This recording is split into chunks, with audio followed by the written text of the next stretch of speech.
There's a kind of grief that doesn't wear black, doesn't stand by a casket, and doesn't get sympathy cards. It's the grief of what never happened.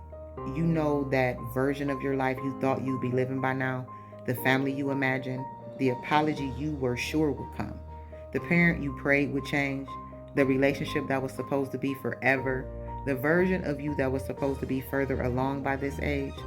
When those things don't happen, you don't just move on, you grieve, even if you don't have language for it.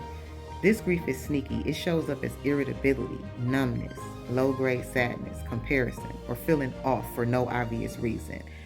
You're not faithless. You're not crazy. You're grieving what didn't happen.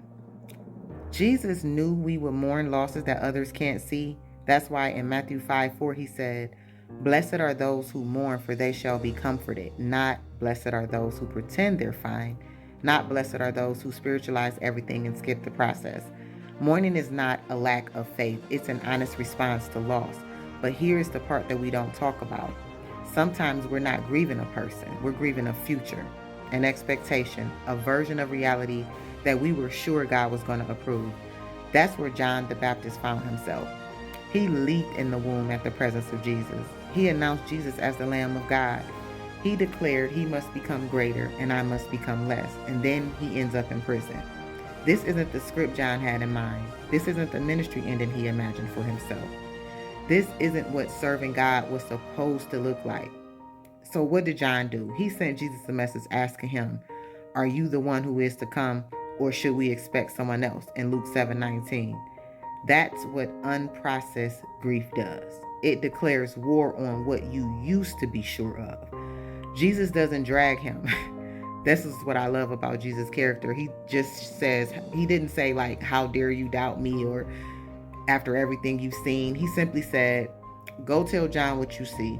The blind see, the lame walk, the lepers are cleansed, the deaf hear, the dead are raised, and the good news is proclaimed to the poor." So in other words, John, I know where you are hurt. I know this isn't what you pictured, but the kingdom is still advancing and I am still who I say I am, even when your life doesn't look like what you expected it. Here is the tension. God may not always deliver us from every prison, but he will deliver us from the perspective that keeps us bound. Some of the sadness that we keep waking up with isn't a mood. It's undealt with grief over a childhood you never had, a love you never received, support you never got, doors that never opened, and timelines that God never agreed to.